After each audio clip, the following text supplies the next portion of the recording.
Hello, here's Saluber's Place, and today I want to give you some tips on how to go solo to New York and why it is worth to do it.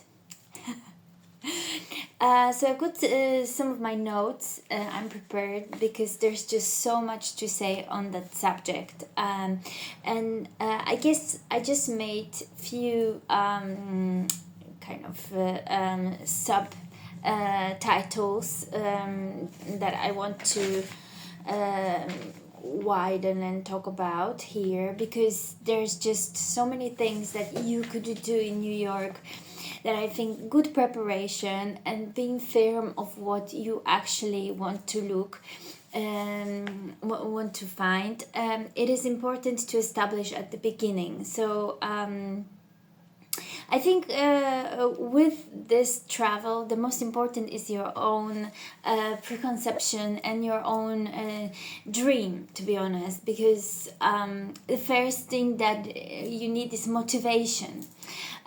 So I think I've been dreaming about New York since always, and I've been to New York once already, but I think the first time is just so grand that you can't really kind of immerse yourself into it. But the second time, it's a little bit more free because you've done all the tourist stuff and now you can just be there. You can feel like New Yorker and you can explore those places slower, calmer, and with like not that much of pressure. Plus, I just really wanted to experience New York on my birthday because I think the vibe that New York has, so being very multicultural, diverse, full of energy, with great motivation for living every day. That I wanted to grasp this energy for the first day of my new year, and that was my 40th birthday as well, so kind of like the stamp of like, okay, for the rest of my life, for the second half of my life, I just want my life to be so colorful, so full of excitement, so full of energy, and yeah, so motivation, I think that's the most important thing, really, why, what you should prepare. Um, Obviously, you can have different motivation, different inspiration. It could be music, it could be sport, it could be just life, it could be business, it could be nature. There's just so much different things in New York that you can just appreciate. So, and then the next one would be the practical bit of like what to prepare. So, I think one of the most important kind of safety things that I just realized I need to prepare is to have this money wallet, not to use my card, because sometimes abroad, I mean, you can prepare yourself calling your bank and just make sure that, okay, can you just don't block my card because I'm going to this and this country. But it happened to me that it was got blocked anyway, and I just didn't want to have any surprise, so I would suggest using a Wise card. I'm using Wise card for a long time now, around, I don't know, 10 years, and I just really I'm appreciating the rates, and I appreciate that I pretty much had always good experience with this Wise card.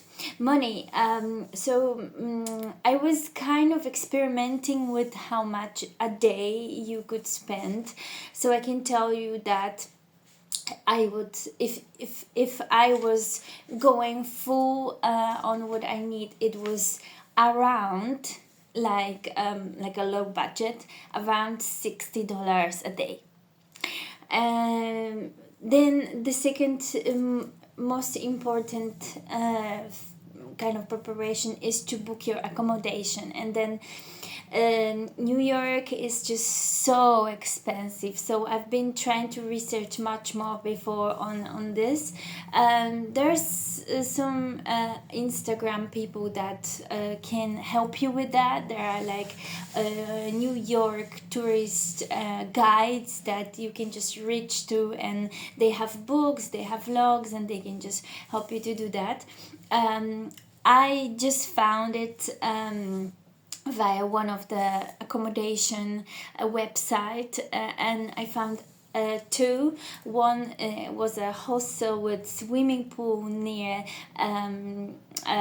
Central Park, and I thought that would be a good location because it's just next to like all of the Broadway and Times Square, and especially Central Park, because I just really wanted to spend a lot of time in Central Park this time.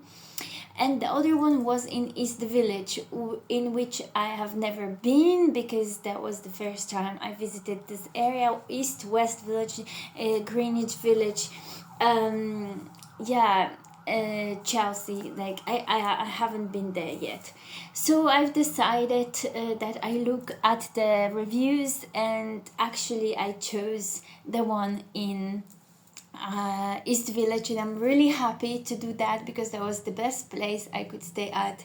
It was full of really great people, full of really nice friends that I made in New York, saying hello to everyone. And it's called Now Now NoHo. So it kind of looks like one of these places where you basically have a little room and nothing else, just like a bed and a mirror and a little desk, which was really cute. We shared the bathroom, and we shared like a collective space for like a lounge.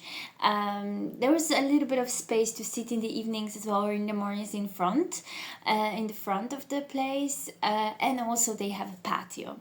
They have amazing bathrooms, they have amazing showers with really good soaps and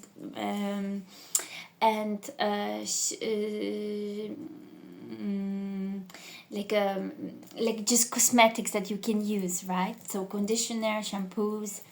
I really just felt cared for over there, and they have cleaning as well, which was really good. So I really recommend. I think this is like a New York price, but you get what you need for that price. So, and the location is incredible in front of the Bowery Hotel, and lots of great places to go out, have a drink, have dinner, go to do yoga, go to get a massage, go to have a really nice lunch, breakfast. So I just really recommend. East Village is in my heart right now so much. Yeah, and then the third practical thing is to buy your tickets. So it's the second time over the last 10 years that I've been to New York, and every time I bought ticket in January, and I really recommend that. It was always my kind of New Year's wish, and I'm really grateful because somehow on the beginning of the year with the Capricorn, I have this confident energy that drives me really far. like the goat going to the top of the mountain. So I just listened to that inner voice then, and I checked the tickets were like a very good price. So I bought this ticket on I think around 7th of January. So I think everyone's kind of like after traveling for Christmas and New Year's, and maybe there's just not much of movement that time in this area. But like I really recommend buying. And I flew with Finnair, which was the first time, and I absolutely recommend going with these airlines. So went from Warsaw to Finland and from Finland to New York. And even though it was longer than my way back, I do prefer this airline than other ones. And so, yeah, and beautiful Finland. I'm gonna have to visit. I've got a friend in Finland actually. Hello. Yeah, so and then when you buy a ticket in January, you have the opportunity to save money already. For example, if you buy on January to June or September, like I did, then you have opportunity to save the money, like just put aside since the beginning of the year, and I think that really works. And like the time I would recommend to go to New York is at the beginning of the year, because I heard it's the cheapest, so January, February, and I think you can still feel the flair of Christmas. Well, I would recommend to go for Christmas because all the Americans that I met said that it's a really beautiful, a really amazing atmosphere. So definitely for Christmas. If you can still do it this year, do it. And then and then I would go in June because it's like a Pride month and a lot of happening, and it's like a beautiful empathic energy, and you know, just being together, having fun, and summer starting. Obviously during the summer, but I think this is the busiest time, so I would actually leave it for September because it was still really hot, around 25-28 degrees, which was super summery for me, like coming from Poland. Really really hot, to be honest, but not like not very like you couldn't breathe. It was just really warm, sunny. And then obviously for Thanksgiving and even like Halloween right now, I think it's amazing, like going around the city and seeing all of these pumpkins, and just the way they dress houses, the stairs with pumpkins and scary things. Yeah, I think it's great. But to enjoy Central Park, I think I would recommend in, for example, like I did the end of September, October, or June. So that's my practical recommendations.